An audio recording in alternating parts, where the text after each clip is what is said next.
संशय था, क्या होगा, कैसे होगा, मारेगा, लूट लेगा, मैं भाग जाऊं, मैं छुप जाऊं, क्या करूं।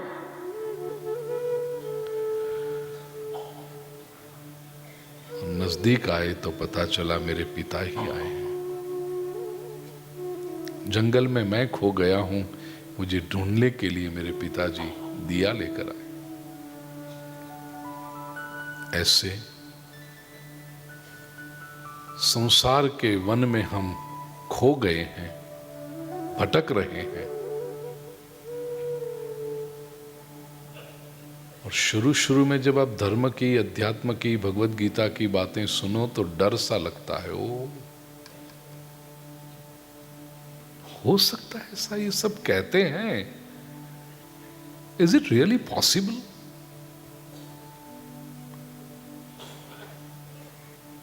थोड़ा और प्रकाश नजदीक आए, हमारा डिस्टेंस कम हो तो कुछ अपना अपना सा लगता है। और शुरुआत में तो डर भी लगे तो भागने की भी इच्छा जा रही, भाई अपने काम की बात नहीं है, इससे तो बेहतर है धंधा नौकरी करो, शादी ब्याह अटेंड करो, सीजन चल रही है, भागो। लेकिन जब एकदम समीप आ जाए और पता चले ये तो मेरे कृष्ण ज्ञान दीपक लेकर मेरे पास आए हैं, बेटा संसार के जंगल में तू खो गया है, चल मैं आया हूं तुझे लेने। तब डर कैसा। आत्मनि विंदति, अपने भीतर ये अनुभव होगा। सारे पाप धुल जाते हैं, सारे कर्मों के बंधन नष्ट हो जाते हैं।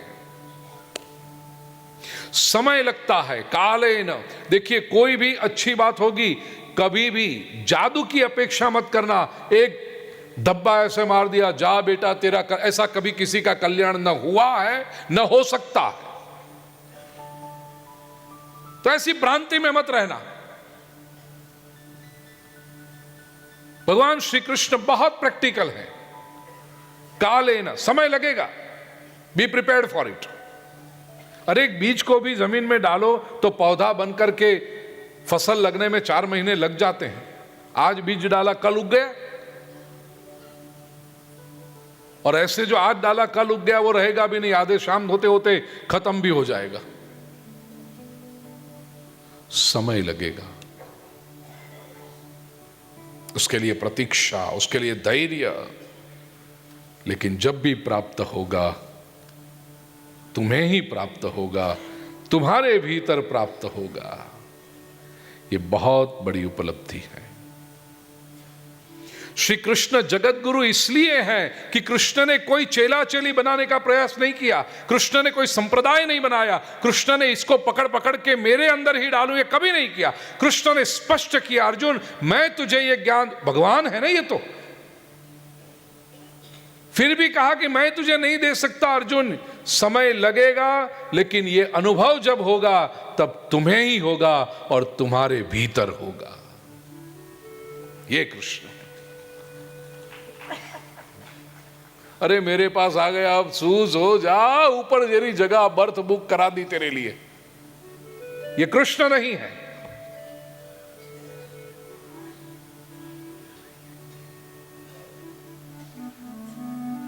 जो भी करना होगा तुझे करना।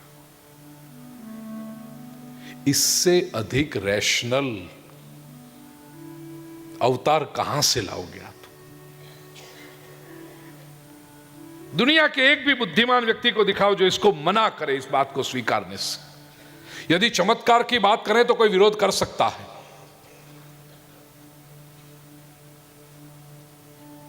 कोई चमत्कार नहीं, सीधी स्पष्ट बात। तो जैसे रोगी डॉक्टर के पास जाता है, वैद्य के पास जाता है, ऐसे जिज्ञासु शिष्य सद्गुरु के पास पहुंचे। आत्मीयता और श्रेष्ठता का भाव एक साथ में रहना चाहिए, बहुत आवश्यक है। क्योंकि समाज का एक नियम, आत्मीयता निर्माण हो तो श्रेष्ठता का भाव चला जाता है। अति परिचयाद अवज्ञाः, जिसके साथ बहुत परिचय हो गया, अरे वो तो पता है, हमें पता है क्या वो क्या होता है, हमको मालूम है। क्या मालूम है तुझे? और श्रेष्ठता जहां होती है वहां आत्मीयता नहीं होती, एक डिस्टेंस। बने बहुत बड़े, अपनी बात के अपने बस की बात नहीं, वो बहुत बड़े। अंतर निर्माण होता है, और कई बार तो अंतर निर्माण किया जाता है, दूर रखा जाता है। नजदीक आओ मत, नहीं तो रहस्य जान लोगे, ट्रेड सीक्रेट पता चल जाएगा, इसलिए जानबूझ के दूर रखा जाता है। सदगुरु और शिष्य का जो संबंध है उसमें आत्मीयता और श्रेष्ठता का भाव एक साथ में बना रहता है। ये बहुत कठिन परीक्षा है। इसलिए आप देखो, विश्व भर के सभी धर्मों में कहीं ना कहीं आप गुरुद्रोह की बातें देखोगे। एक गुरु के 4 शिष्य, 4 अलग अलग, वो 4 के अलग अलग अलग अलग अलग अलग अलग अलग अलग, इतनी शाखा प्रशाखा, ब्रांच, सब ब्रांच, सब ब्रांच।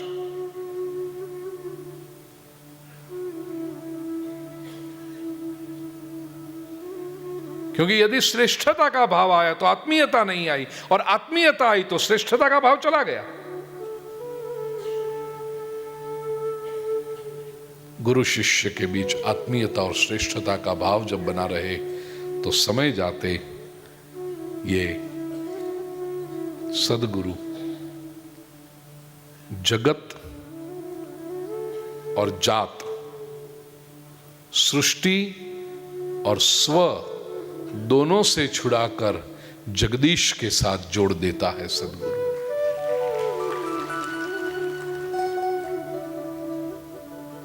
आत्मनि एव विन्दति। अब 38वें श्लोक से इस ज्ञान की फलश्रुति प्रभु बताते हैं कि ज्ञान क्या करता है।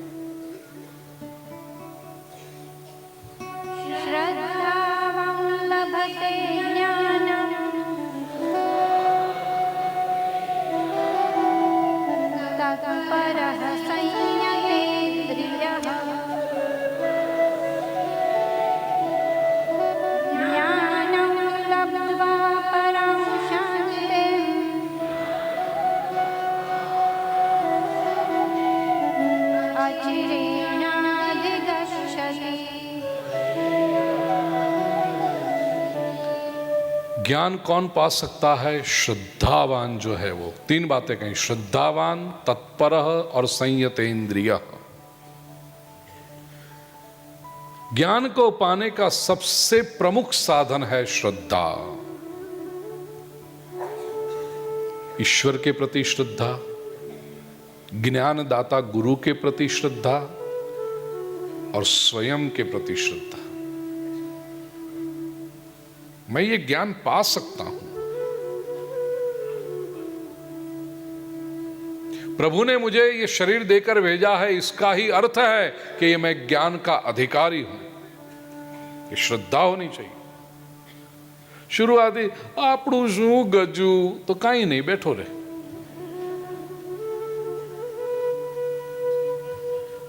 श्रद्धा होनी चाहिए अपने प्रति।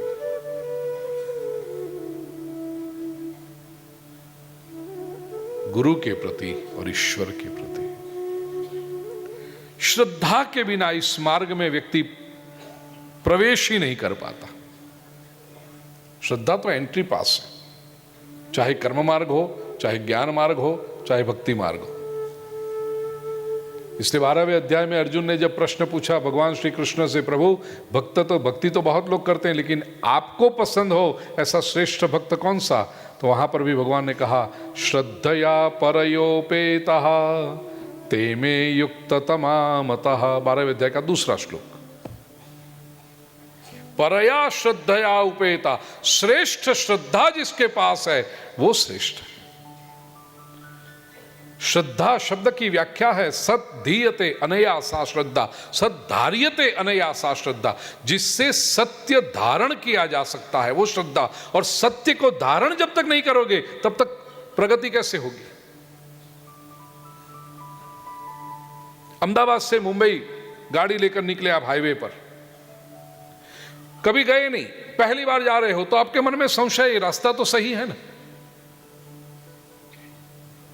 माइलस्टोन आते हैं, बोर्ड आते हैं, मुंबई 500 किलोमीटर, वो जब देखते हो तो आपकी श्रद्धा मजबूत बनती, हाँ मैं सही मार्ग पर हूं। मुंबई 500 किलोमीटर गाड़ी चलाई, स्पीड से चलाई एक्सप्रेसवे पर, बीच में कहीं पर कुछ रिपेयरिंग हो रहा हो, ऐसा हो, डायवर्जन आए, उधर में आप उतर गए नीचे। अब वो रास्ता ऐसा है जहां बोर्ड नहीं आते, चलाते हो, ढूंढते हो, अभी बोर्ड नहीं मिल रहा, कोई बोर्ड नहीं आ रहा, आपकी स्पीड कम होती जाएगी। जो 100 की स्पीड से आप चला रहे थे, 60 पे आओगे, 40 पे आओगे, खेत ही खेत आ रहे हैं, कोई गांव नहीं दिखाई पड़ता, कुछ नहीं दिखाई पड़ता, आपको लगता है सही तो जा रहे हैं ना।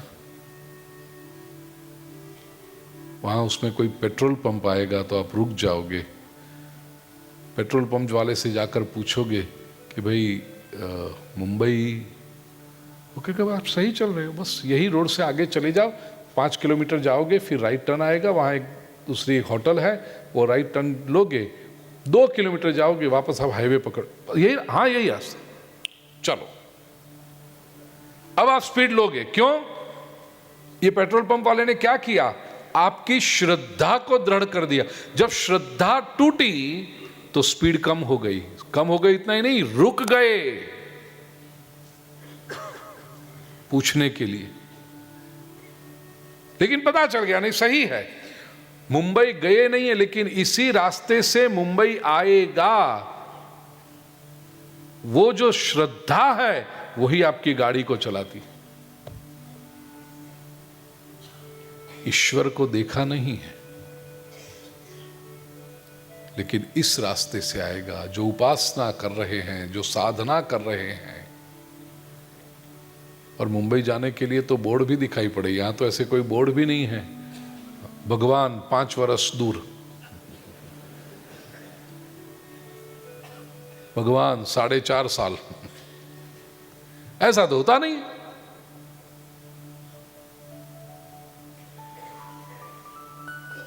श्रद्धा का बल है, वो आपको टिकाता है। जहां श्रद्धा टूटी, आपकी साधना भी छूटेगी। तो श्रद्धावान लभते ज्ञानम, श्रद्धा से दूसरा एक गुण आपके अंदर आएगा, तत्परता आएगी।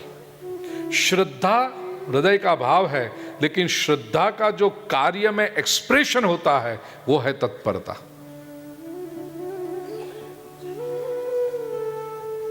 परायण हो जाना पड़ता। और संयत इंद्रियः, तत्परता से जो कार्य करते हो उस कार्य को सफलता तक ले जाने के लिए वेस्टेज ऑफ एनर्जी नहीं चलेगी, इसलिए सारी इंद्रियों का संयम करना पड़ेगा। तो वह ऊर्जा आपको लक्ष्य तक पहुंचाएगी। गाड़ी में ले जा तो रहे हो, लेकिन टायर में पंक्चर हो गया, पेट्रोल की टैंक में छिद्र पड़ गया, वहां पेट्रोल टपक रहा है, एक टायर पंक्चर, दूसरे टायर की हवा कम, ये गाड़ी चलेगी नहीं।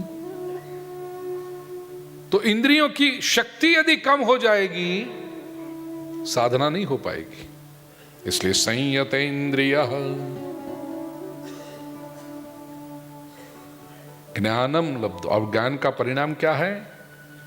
पराम शांतिम अचिरेणाधिगच्छति। अचिरेण, तुरंत ज्ञान प्राप्त हुआ कि ज्ञान का सबसे श्रेष्ठ परिणाम है जीवन में शांति मिल जाती। प्रिय स्वजनों, ज्ञानी का लक्षण वो नहीं है कि वो बड़ी बड़ी बातें करे। ज्ञानी का लक्षण ये नहीं है कि आपको प्रवचन करके इंप्रेस कर दे, ये ज्ञानी का लक्षण नहीं है। स्वामी रामतीर्थ इतने प्रभावी वक्ता थे कि उनकी बातें सुनकर लोग चरणों में गिर जाते थे। ओ हो, क्या बात करी। तो स्वामी रामतीर्थ कहते, बड़ा आसान है मेरे शब्दों को सुनकर प्रभावित हो जाना, मत जाओ, इतना सस्ता नहीं हूं मैं।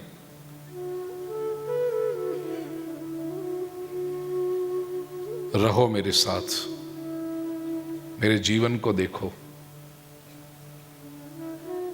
6 महीना, साल, 2 साल रहो मेरे पास, और मेरे जीवन को देखकर यदि प्रभावित होते हो, फिर शरण में आना। अपनी ओर से वचन देता हूं, पार लगा दूंगा। केवल शब्दों से प्रभावित होकर के पैर पकड़ लोगे, मेरी कोई जिम्मेदारी नहीं।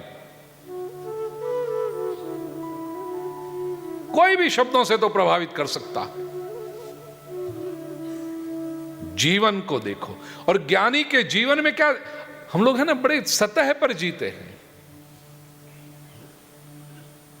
मैं पूरी जानकारी और पूरे जिम्मेदारी के साथ ये कह रहा हूं।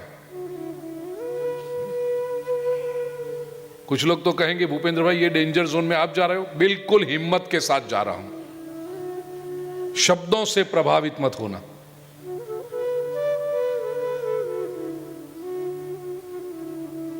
अच्छे शब्द बोलता हूं ये जानते हुए कहता हूं, शब्दों से प्रभावित मत होना। बड़ा आसान है शब्दों से प्रभावित होना।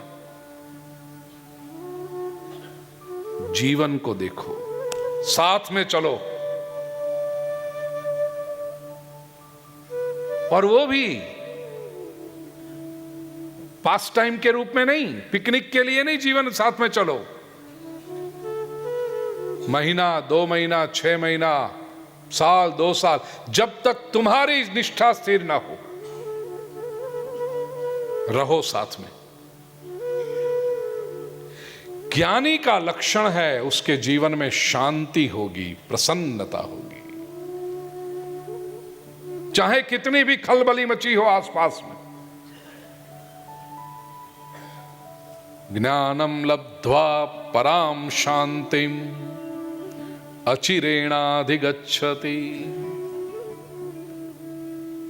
छोटी छोटी बातों में जो उकसा जाए, ओहो, दुर्वासा जेवा छे हो, ज्ञानी नहीं है वो।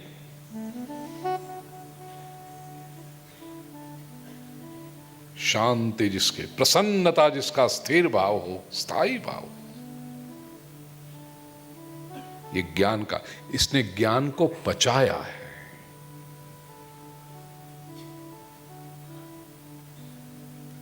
ज्ञान एक ऐसा अद्भुत रसायन है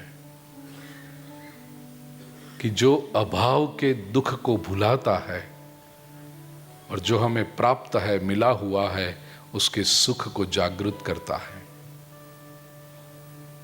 मनुष्य का स्वभाव क्या है? जो मिला हुआ है उसकी वैल्यू नहीं है, जो नहीं मिला हुआ है उसकी शिकायत करके दुखी रहता है। ज्ञान का ये पहला परिणाम होगा, नहीं मिला है उसके दुख को दूर करेगा, और जो आपको हमेशा से मिला हुआ है वो आपके सुख के प्रति जागृत करेगा। दूसरी बात, ज्ञान संतोष की अनुभूति कराकर वासना की आग को शांत कर देता है। और तीसरी,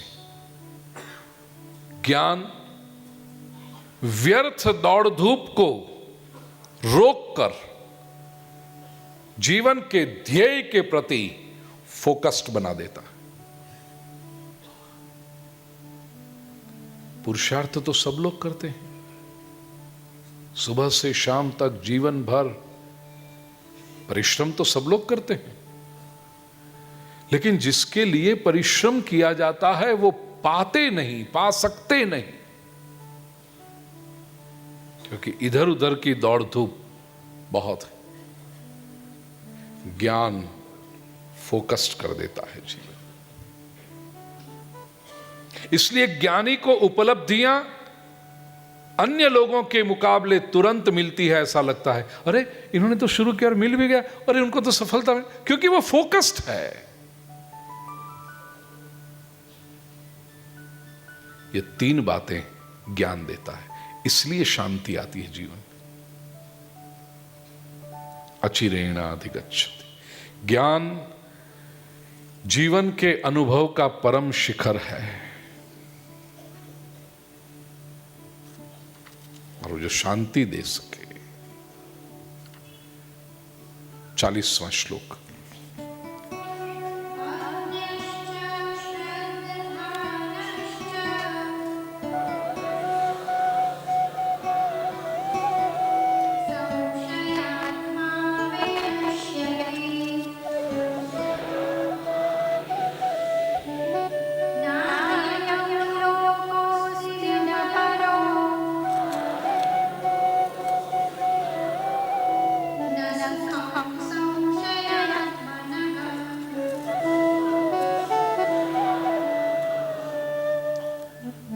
अज्ञः,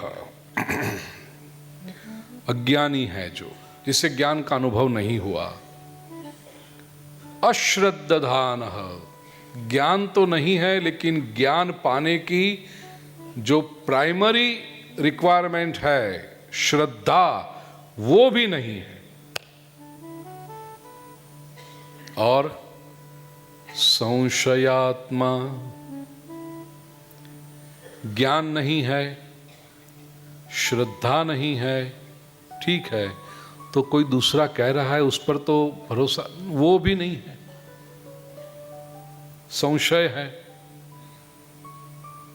श्री कृष्ण कहते हैं ऐसा जो व्यक्ति है वो विनश्यति, वो नष्ट हो जाएगा। क्यों? क्योंकि ऐसे व्यक्ति के लिए न अयम लोकः अस्ति न परः, इसको इस लोक में या परलोक में न तो सुख मिलता है न परम गति मिलती है। समझ लीजिए कोई अंध व्यक्ति है तो उसको तो दिखाई नहीं पड़ेगा, रास्ते से जा रहा है। अब दूसरा व्यक्ति जिसके पास आंखें हैं वो देख रहा है कि यहां से जा रहा है और वहां तो दीवार आ गई, 4 कदम और चलेगा और दीवार आ जाएगी। तो करुणावश ये आंखों वाला व्यक्ति उससे कहता है, अरे भाई रुक जाओ, टकरा जाओगे दीवार के साथ। अब इस अंध व्यक्ति को या तो उसकी अपनी आंखें होती तो ये कहने की आवश्यक, ज्ञान यदि होता तो कहने की आवश्यकता नहीं होती, क्योंकि खुद देख लेता दीवार है, लेकिन वो है नहीं तो अज्ञ। अब श्रद्धा होनी चाहिए कि ये जो कह रहा है कि रुक जाऊं मैं, नहीं तो 4 कदम के बाद दीवार आ रही है तो खाई आ रही है, गिर जाऊंगा नीचे, जो कह रहा है उसके प्रति श्रद्धा होनी चाहिए, वो भी नहीं है। श्रद्धा तो नहीं है, संशय है। ये जो बोल रहा है मुझे कि 4 कदम के बाद खाई है, गिर जाऊंगा, उसकी खुद की आंखें होंगी कि नहीं क्या पता, संशय। भले आदमी तेरी अपनी आंख तो है नहीं,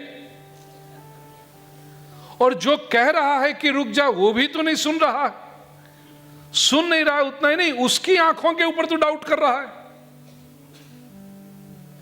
अब इस व्यक्ति को गिरने से मैं तो नहीं बचा सकता, आप यदि बचा पाओ तो आपको प्रणाम करूं मैं यहां से।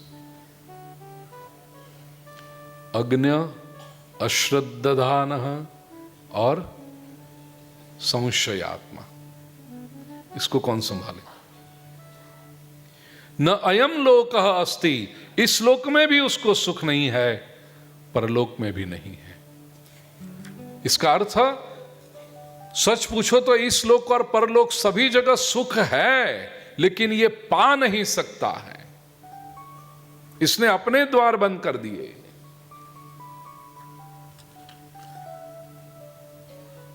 41वां श्लोक।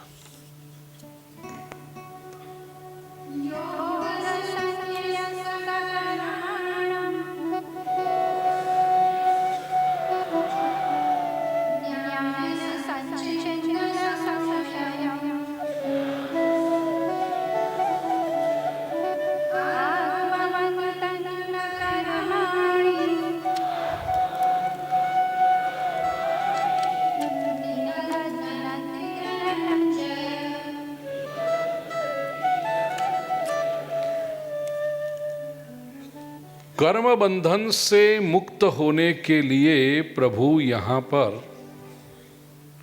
अध्याय के समापन की ओर जब हम जा रहे हैं तो प्रभु 3 स्पष्ट सूचना दे देते हैं, शर्त रख देते हैं। बंधन से मुक्त कैसे होंगे?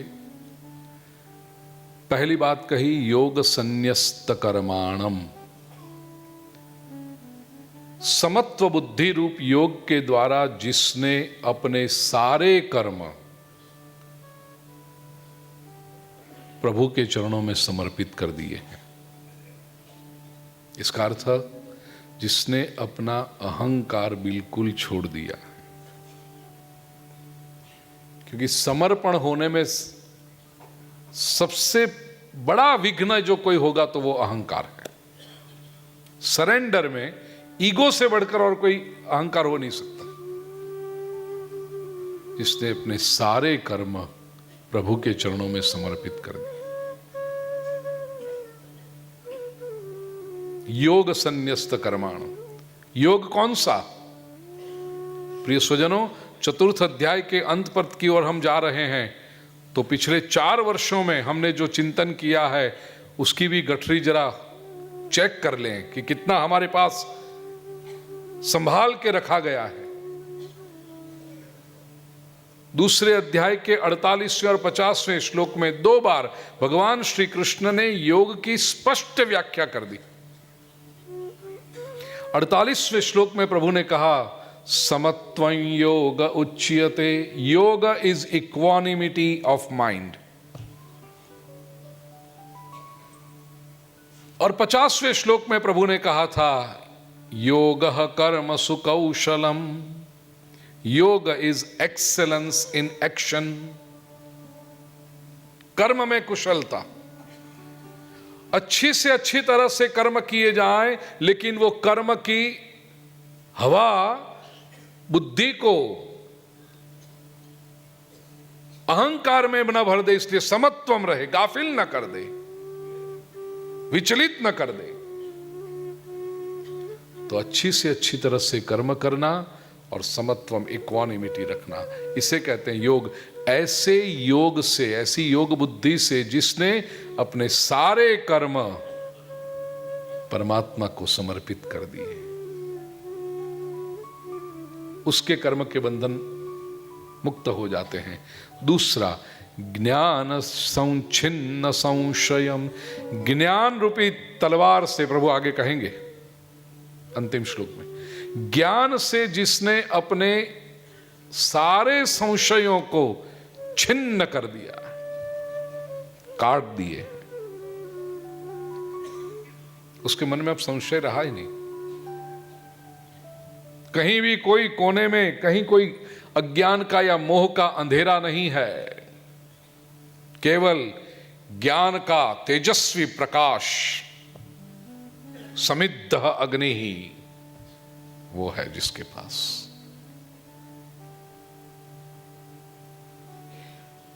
संशय का कीड़ा हमारे अंदर कैसे कुतरते रहता है, आपने अनुभव किया। जिस क्षण में आपको संशय नहीं है, उस समय आप कितने शांत होते हो, उस समय आप कितने प्रसन्न होते। तो इसके जीवन में कोई संशय नहीं।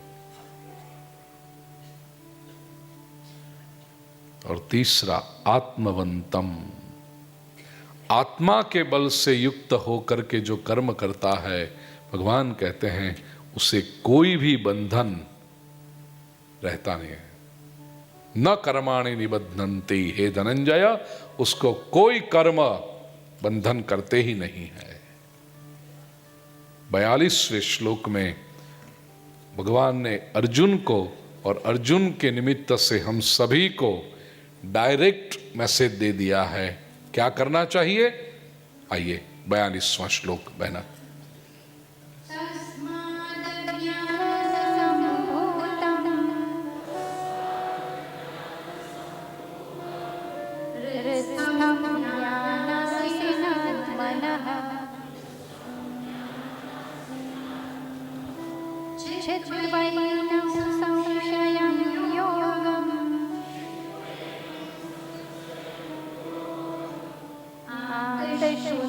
कृष्ण भारत। हे भारत, अर्जुन का नाम है क्योंकि भरत वंश में उत्पन्न हुआ है। हे भारत, और हम भी इस पवित्र भूमि में उत्पन्न हुए हैं, तो अर्जुन के निमित्त से मानो भगवान हम सभी को ये संबोधन कर रहे हैं, हे भारत। केवल हे गुजरात नहीं, हे भारत। तस्मात्, देयरफॉर, अज्ञान संभूतम हृस्थम अज्ञानम, ये जो हृस्थम संशयम, अज्ञान से उत्पन्न हुआ जो संशय है, बुद्धि में आत्म विषयक, ईश विषयक, स्व विषयक संशय है, इन सभी संशय को ज्ञानासीना, ज्ञान रूपी तलवार से छित्वा, काट डाल,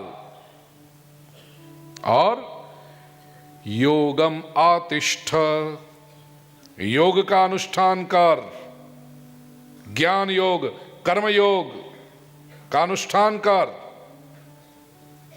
और उत्तिष्ठ, खड़ा हो लड़ने के लिए।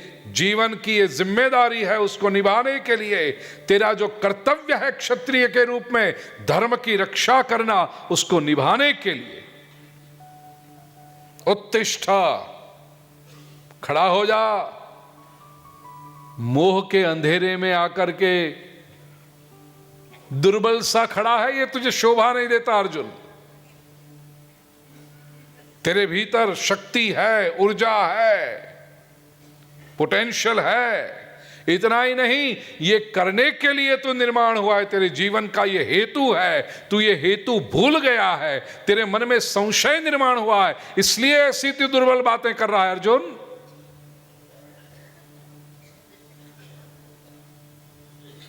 ज्ञान रूपी तलवार से इस अज्ञान को, इस संशय को काट डाल, क्योंकि जो भी बीमारी है वो रुस्तम तेरे भीतर है, और ज्ञान का प्रकाश भी तेरे भीतर होगा। ये युद्ध बाहर का तो बाद में अर्जुन, ये युद्ध की शुरुआत तेरे अंदर हुई है। भीतर के युद्ध में जब तू विजयी होगा तो बाहर के युद्ध में तुझे कोई पराजित कर नहीं सकता। ये जीवन तेरा है अर्जुन, ये प्रभु ने बताया है। अज्ञान का ये स्वभाव है, वो सभी जगह संशय निर्माण करता है। अज्ञान का ये लक्षण है, वो सुख में भी दुख देखता है, क्योंकि संशय है ना। सुख आया, संशय, अभी तो आया है लेकिन रहेगा ना, चला जाएगा तो, कोई तकलीफ आ जाएगी तो। अरे सुख है तो सुख का अनुभव ले, लेकिन संशयी व्यक्ति सुख में भी दुख ढूंढता है। इस संशय को काटना अर्जुन। अज्ञान ये विष है, ज्ञान ये अमृत है। तेरे भीतर उत्पन्न ज्ञान से अज्ञान को दूर कर दे और उत्तिष्ठ, जिम्मेदारियां निभाने के लिए, विजयी होने के लिए तैयार हो जा अर्जुन। इति श्रीमद्भगवद्गीतासु उपनिषत्सु ब्रह्म विद्यायां योग शास्त्रे श्री कृष्णार्जुन संवादे ज्ञान कर्म संन्यास योगो नाम चतुर्थोऽध्यायः। श्री कृष्णार्पणमस्तु। अंतिम 2 मिनट में मेरे मन की बात, आप सभी कितने अच्छे हैं, सब अपना स्थान बिल्कुल वैसा का वैसा संभाल के रखे हैं। प्रणाम करता हूं मैं आपके अनुशासन को। હવે તું બથવાય જ નહીં।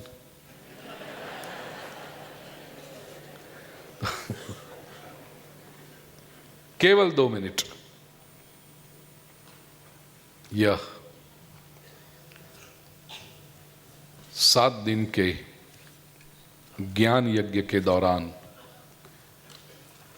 प्रवचन के साथ भगवत गीता के श्लोक सुंदर सस्वर और स्पष्ट उच्चार में गान करके सभी को तल्लीन किए, ऐसे मेरी बहना शैला। और इस बार उनके पति, शैला तो हर बार आती है, आपने देखा है 3 वर्षों से, लेकिन इस बार शैला के पतिदेव उदय भाई 7 दिन यहाँ पर आए हैं। तो अब दोनों प्लीज़ यहाँ पर आइए, शैला और उदय। कैडिला परिवार की ओर से और सत्कर्म परिवार की ओर से, व्यासपीठ की ओर के सम्मान मैं इसलिए इनका करता हूँ कि बिल्कुल निरपेक्ष भाव से, कोई अपेक्षा नहीं, कोई स्वार्थ नहीं, कुछ नहीं, केवल सेवा के भाव से शैला बहन आती है। और इस बार उदय भाई भी 7 दिन निकाल करके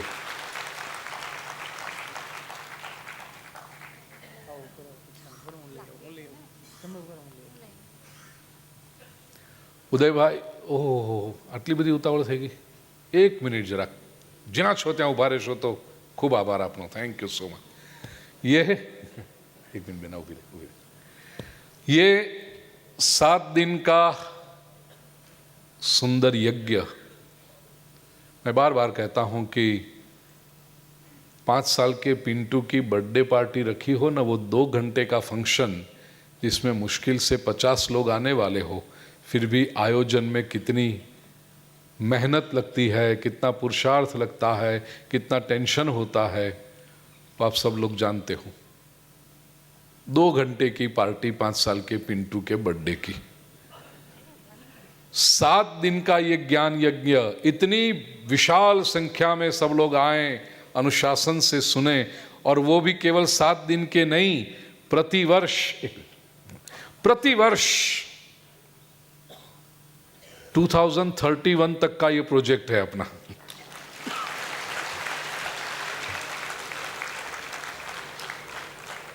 इतनी व्यस्तता में से समय निकालकर 7 दिन, आपने देखा होगा राजीव भाई मेरे प्रिय आत्मीय, मेरे अभिन्न, ऐसे 7 दिन बिल्कुल सन्मुख बैठकर एकाग्रता से श्रवण करना, अकेले नहीं, राजीव को लेकर साथ में, पुत्र को लेकर के।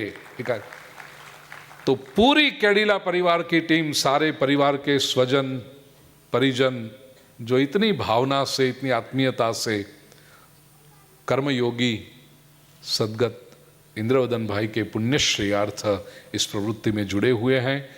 तो कैडिला फार्मास्यूटिकल की परिवार की पूरी टीम जो इस आयोजन में, अभिनंदन भाई हो, सजी भाई हो, मुझे जो कुछ नाम याद है मेरे कान पे पड़ते रहते हो, दिलीप भाई हो, जो भी, और मैंने नहीं कहे वो लोग नहीं है ऐसा नहीं, वो नाम मुझे याद नहीं आ रहे भैया, ऐसा समझो, टीम तो बहुत बड़ी होगी, लेकिन इन सभी लोगों ने, हाँ, तो सभी लोगों ने मिलकर ये जो सुंदर आयोजन किया है, उन सभी के हम करतल ध्वनि से सम्मानित करें। और ये सभी के प्रतिनिधि के रूप में आदरणीय डॉक्टर राजीव भाई और सुपुत्र राजीव दोनों आए, उनका भी हम प्रसादी से सम्मान करें। प्लीज राजीव भाई आइए, और शैला बहन और उदय भाई।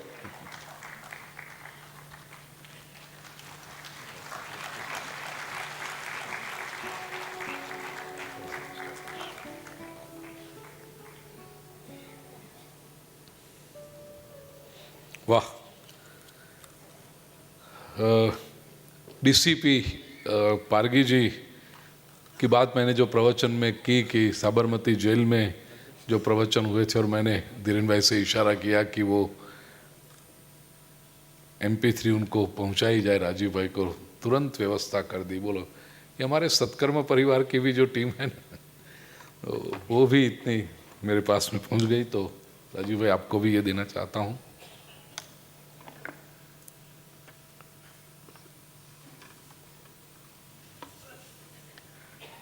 तालियां तो बनती हैं।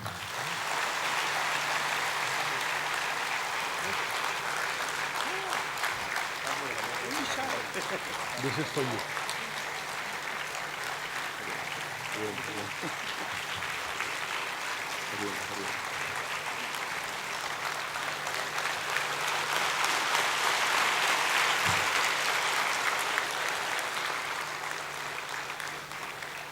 कृष्णाय वासुदेवाय हरये परमात्मने प्रणतक्लेशनाशाय गोविंदाय नमो नमः। ओम शांति शांति शांति। आप सभी को निमंत्रण दूं कैलाश मानसरोवर यात्रा के लिए। आइए, अनूठा अनुभव होगा भोलेनाथ की कृपा से। और दूसरा, जैसे आओ, this is team Cadila pharmaceutical परिवार। अभिनंदन भाई, सरजू भाई, पूजा कौन सा नाम कौन है? दिलीप भाई को तो मैंने बोला, दिलीप भाई दवे, दिलीप चौहान। अच्छे हमारे अनुराग છે, अनुराग जी, हाँ, यस, ચંદ્રનભાઈ છે, ચંદ્રનભાઈ, चंद्रन जी आ जाइए प्लीज। રામનાથ છે જે આપણું ફ્લાવરનું કરે છે, रामनाथ जी जो पूरे फ्लावर का डेकोरेशन करते हैं। ભદ્રેશભાઈ, भद्रेश भाई एयरपोर्ट से वही मुझे लेकर आते हैं। भद्रेश भाई, श्री कृष्ण कन्हैया लाल की જય। बहुत आओ।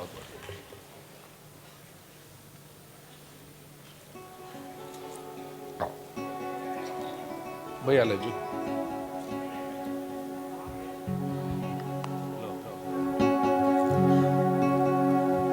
ओम मंगलम ओंकार मंगलम गुरु मंगलम गुरुदेव मंगलम।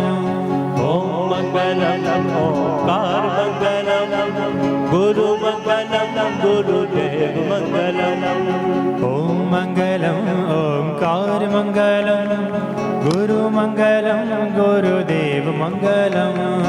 ओम मंगलम ओंकार मंगलम गुरु मंगलम गुरुदेव मंगलम। ओम मंगलम ओंकार मंगलम गुरु मंगलम गुरुदेव मंगलम। ओम मंगलम ओंकार मंगलम गुरु मंगलम गुरुदेव मंगलम। ओम मंगलम ओंकार मंगलम गुरु मंगलम गुरुदेव मंगलम। ओम मंगलम ओंकार मंगलम गुरु मंगलम गुरुदेव मंगलम। बोलो कृष्ण कन्हैया लाल की